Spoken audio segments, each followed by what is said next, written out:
First of all, choose the routes that you know. Routes must have significance for you. This is again a very important aspect, the journeys to which you have an emotional connect. Those journeys will touch your heart, they'll be your happy places. So therefore, all the information that you learn using those journeys would be easily recalled. Thirdly, the journey should include variety.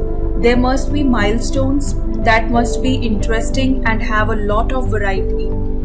Select one journey for one topic. You need to choose a single journey for a single topic. This simply means that select a certain journey for a certain topic or certain content that you want to recall. Select the journeys with varying vantage points. These points need not to be changed every time you reselect a journey or a different topic. Now a very important question arises. How many stops should be there in the journey that you choose? I have kept on repeating that choose a journey with stops, but how many stops?